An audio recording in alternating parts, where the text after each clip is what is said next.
100% இடஒதுக்கீட்டின் அடிப்படையில் முந்தைய ஆட்சியில வேலை வாய்ப்பு கொடுத்தாங்கன்னு சொன்னாங்க. கொடுத்தது எத்தனை பேருக்கு பார்த்தீங்கன்னா வெறும் 3 பேருக்கு. ஆனால் நம்முடைய அரசு அமைந்த பிறகு இதுவரை மொத்தம் 104 வீரர்களுக்கு பணி நியமன ஆணைகள் வழங்கப்பட்டுள்ளன. சென்ற ஆண்டு சர்வதேச மற்றும் தேசிய அளவிலான போட்டிகள் வென்ற 1821 வீரர்களுக்கு 60 கோடியே 14 லட்சம் ரூபாய் ஹை கேஷ் இன்சென்டிவ்ஸ் உயரிய ஊக்கத்தொகையாக வழங்கப்பட்டுள்ளது.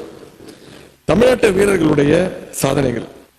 இளம் செஸ் வீரர் தம்பி குகேஷ் உலக செஸ் சாம்பியன் பட்டத்தை வென்று தமிழ்நாட்டு மட்டுமின்றி ஒட்டுமொத்த இந்திய ஒன்றியத்துக்கும் இன்றைக்கு பெருமை தேடி தந்திருக்கிறார்.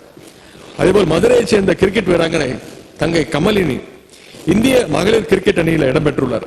மலேசியாவில் சென்ற ஆண்டு நடைபெற்ற அண்டர் 19 வேர்ல்ட் கப் போட்டியில இந்திய அணி உலகக்கோப்பை வெல்வதற்கு தங்கை கமலினுடைய சிறப்பான ஆட்டம் மிகச்சிறந்த முக்கியமான காரணமாக இருந்தது. தமிழ்நாட்டைச் சேர்ந்த தம்பி பிரணவ் அண்மையில உலக ஜூனியர் செஸ் சாம்பியன் பட்டத்தை வென்றிருக்கின்றார். சமீபத்தில் நடைபெற்ற கொக்கோ உலக கோப்பையில இந்திய அணி சாம்பியன் பட்டம் வென்றது. இப்போட்டியில தமிழ்நாட்டை சேர்ந்த தம்பி சுப்பிரமணி இந்தியாவை வெற்றி பெறுவதற்கு மிக மிக முக்கியமான ஒரு பிளேயராக இருந்தார். சாதனை படைத்த இந்த 4 வீரர்களுக்கும் மொத்தம் 6 கோடியே 60 லட்சம் ரூபாய் அளவிற்கு உயரிய ஊக்கத்தொகையை முதலமைச்சர் அவர்கள் வழங்கியிருக்கின்றார்கள்.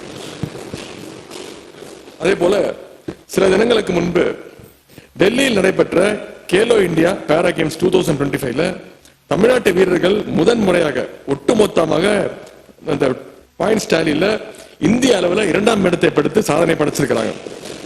28 தங்கம் உட்பட 74 பதக்கங்களை குவித்த மாற்றுத்திறனாளி வீரர்களை இந்த மாமன்றத்தின் வாயிலாக நம் அனைவரும் நம்முடைய வாழ்த்துக்களை தெரிவித்துக் கொள்கிறோம். Federation of Indian Chambers of Commerce and Industries FICCI அமைப்பு சார்பாக 2024ஆம் ஆண்டிற்கான விளையாட்டை ஊக்குவிக்கும் சிறந்த மாநிலத்திற்கான விருது நம்முடைய தமிழ்நாட்டுக்கு வழங்கப்பட்டு கௌரவிக்கப்பட்டது. அதேபோல முதலமைச்சர் கோப்பை விளையாட்டு போட்டிகள்ல முதன்முறையாக இ ஸ்போர்ட்ஸை டெமோ கேமாக நடத்தியதால் 2025ஆம் ஆண்டிற்கான ஜெம் விருது சமீபத்தில் மும்பையில் நம்முடைய தமிழ்நாடு அரசுக்கு வழங்கப்பட்டது. சென்ற நிதியாண்டில் மொத்தம் 15 கோடி ரூபாய் செலவில் சென்னையில் நடத்தப்பட்ட பல சர்வதேச தேசிய போட்டிகளை பற்றி இங்கே நான் குறிப்பிட விரும்புகின்றேன்.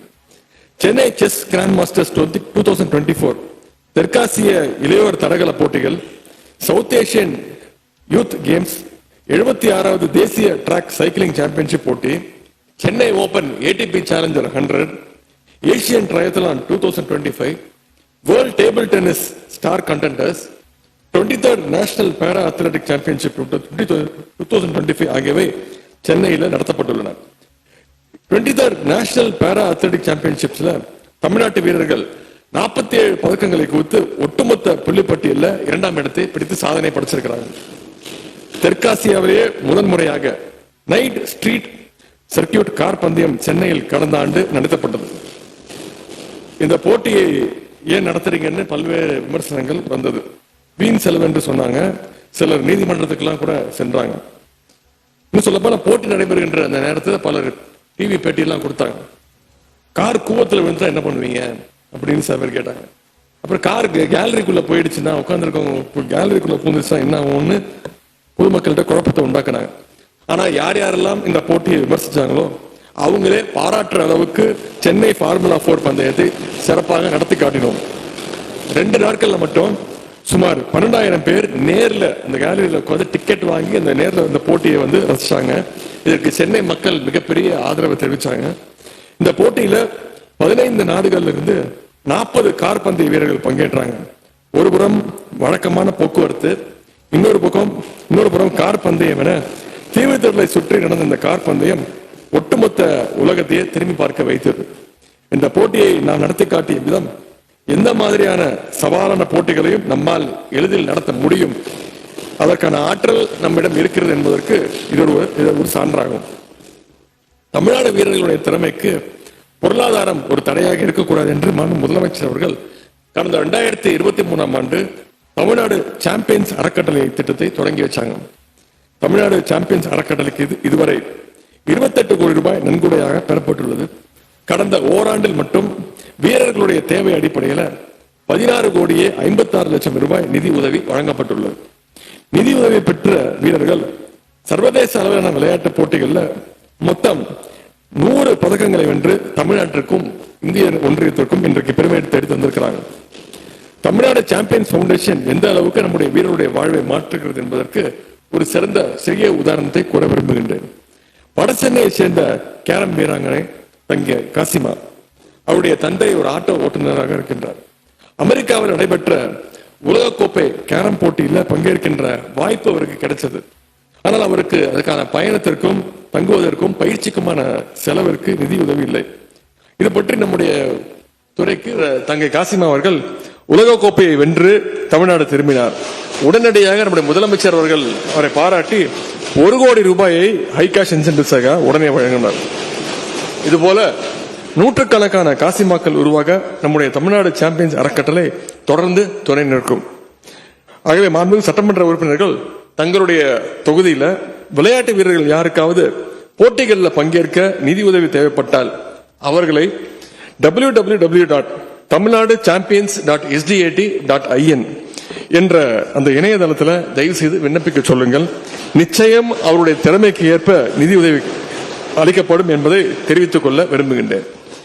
விளையாட்டினை மாபெரும் மக்கள் இயக்கமாக்கும் விதமாக முதலமைச்சர் கோப்பை விளையாட்டுப் போட்டிகளை தொடர்ந்து நடத்தி வருகின்றோம். கடந்த ஆண்டு இதற்காக 83 கோடியே 37 லட்சம் ரூபாய் நிதி ஒதுக்கப்பட்டது. முந்தைய ஆட்சி காலத்தில் முதலமைச்சர் கோப்பை விளையாட்டுப் போட்டிகளுக்கு பரிசு தொகையாக 8 கோடி ரூபாய் மட்டுமே வழங்கப்பட்ட நிலையில் நம்முடைய திராவிட மாடல் அரசு அமைந்த பிறகு ஒவ்வொரு ஆண்டும் கிட்டத்தட்ட 35 கோடி ரூபாய் அளவுக்கு வெறும் பரிசு தொகை மட்டுமே வழங்கப்பட்டு வருகின்றது. இந்த போட்டிகள் பங்கேற்க கடந்த ஆண்டு பங்கேற்றவர்கள் 5 லட்சம் வீரர்கள். இந்த ஆண்டு கலந்து கொண்ட வீரர்கள் சுமார் 12 லட்சம் வீரர்கள் கலந்து கொண்டு சாதனை படைச்சிருக்கிறோம்.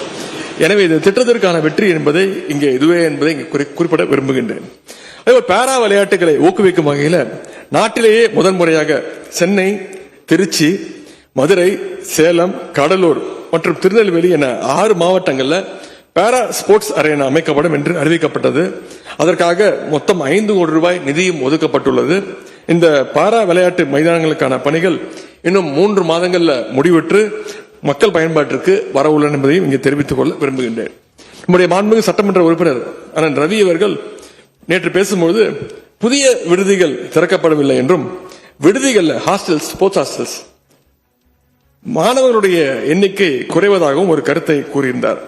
நம்முடைய அரசு அமைந்த இந்த 4 வருடங்கள்ல இதுவரை 6 புதிய விடுதிகள், மேயர் ராதாகிருஷ்ணன் ஹாக்கி ஸ்டேடியம்ல ஒன்று, அதே மாதிரி எஸ்டிஏடி டென்னிஸ் ஸ்டேடியம் நுங்கம்பாக்கத்தில் ஒன்று, எஸ்டிஏடி அக்வாட்டிக் காம்ப்ளெக்ஸ் வேளச்சேரியில் ஒன்று, ஸ்போர்ட்ஸ் யூனிவர்சிட்டி செங்கல்பட்டுல ஒன்று, அது மாதிரி காஞ்சிபுரம் மாவட்டத்தில் ஒன்று, சேலம் மாவட்டத்தில் ஒன்று, இதுவரைக்கும் 6 புதிய விடுதிகளை நம்முடைய அரசு அமைந்த பிறகு துவங்கி இருக்கின்றோம்.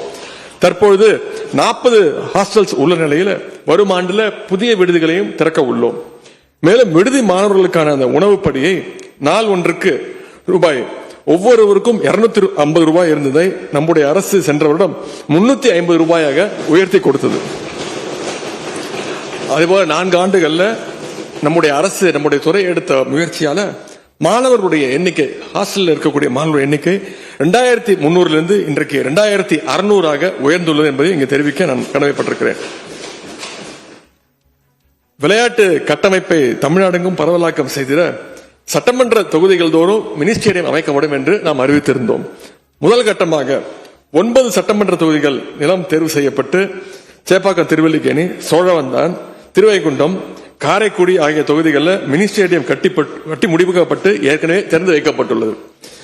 கொளத்தூர், வாணியம்பாடி, காங்கேயம், பத்மநாபபுரம் மற்றும் ஆலங்குடி 5 தொகுதிகளிலும் பணிகள் நடைபெற்றுக் கொண்டிருக்கின்றன. விரைவில் அங்கேயும் ஸ்டேடியம் திறந்து வைக்கப்படும் என்று தெரிவித்துக் கொள்கின்றேன்.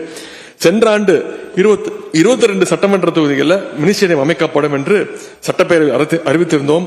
அதற்கான பணிகள் விரைவில் தொடங்க உள்ளன. அது மட்டுமல்ல, நிலம் இருக்கின்ற அனைத்து தொகுதிகளிலும் மினி ஸ்டேடியங்களை நிச்சயம் அமைக்க நடவடிக்கை எடுக்கப்படும் என்பதையும் தெரிவித்துக் கொள்கின்றேன். உடைய பேரவைத் தலைவர் அவர்கள் ராதாபுரம் தொகுதியில் ஸ்டேடியம் அமைக்க வேண்டும் என்று கேட்டிருக்கிறீங்க. ராதாபுரத்தில் சர்வதேச தரத்திலான ஸ்டேடியம் அமைப்பதற்கான அறிவிப்பை நம்முடைய முதலமைச்சர் அவர்கள் ஏற்கனவே வெளியிட்டாங்க. இதற்காக நிதி ஒதுக்கப்பட்டுள்ளது. ஒப்பந்த புள்ளி கோரப்பட்டு விரைவில் பணிகள் தொடங்கப்படும் என்பதையும் தெரிவித்துக் கொள்கின்றேன். மாண்புமிகு உறுப்பினர் அண்ணன் நீலமேகம் அவர்கள் தஞ்சை மாவட்ட விளையாட்டு அரங்கத்தில் சிந்தட்டிக் அத்லெட்டிக் டிராக் அமைக்கும் பணியை விரைந்து முடிக்க நேற்று கோரிக்கை வச்சிருந்தார். அந்த பணிகள் வரும் ஏப்ரலுக்குள் முடிக்கப்பட்டு விரைவில் விளையாட்டு வீரர்களுடைய பயன்பாட்டிற்கு கொண்டு வரப்படும் என்பதை உறுதியை இந்த நேரத்தில் நான் தெரிவிக்க கடமைப்பட்டிருக்கின்றேன். முத்தமிழர் கலைஞர் அவர்களுடைய வாழ்ந்த கோபாலபுரத்தில் கலைஞர் குத்துச்சண்டை அகாடமி அமைக்கப்படும் என்று சென்ற ஆண்டு சட்டப்பேரவையில் அறிவித்திருந்தோம். அதன் அடிப்படையில் 8 கோடி ரூபாய் மதிப்பீட்டில் சர்வதேச தரத்தில் கட்டப்பட்டுள்ள கலைஞர் பாக்ஸிங் அகாடமியை முதலமைச்சர் அவர்கள் கடந்த மாதம் திறந்து வச்சாங்க.